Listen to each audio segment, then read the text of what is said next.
given the challenges presented by globalization, there is no way Africa by itself can effectively fight modern day crime networks like fighting terrorism. Terrorism is now a global phenomenon. Fighting drug trafficking. Cocaine comes all the way from South America through Europe to Africa. Heroin comes from Asia. Again, using networks through Europe and the Middle East to Africa. So there is no way that we can effectively fight this type of crimes if we do not cooperate globally.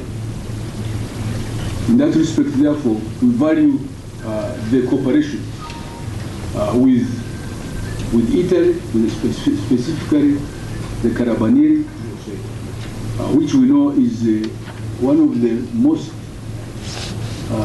respected, effective police forces globally. As we hinted to you informally, Africa has presented a candidate to also contribute in the global fight against crime.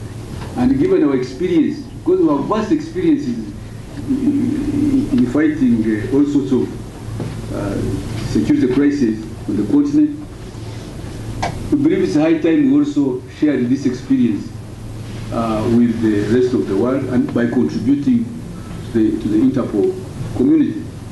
So we are presenting, I think, as a continent, not just Namibia. The Inspector General of Namibia, Lieutenant General Neitunga, as the continent of Africa. Please. It's not the continent, it's not the candidate from Namibia, no. As a continent, as a candidate for Africa. And indeed, at the AU recently, his candidature was endorsed, from what I'm told. So, we are counting on Europe and beyond supporters against a powerful candidate. It's a case of David against Goliath. But really we deserve whatever challenges we may be facing, we deserve and we believe we can make a contribution.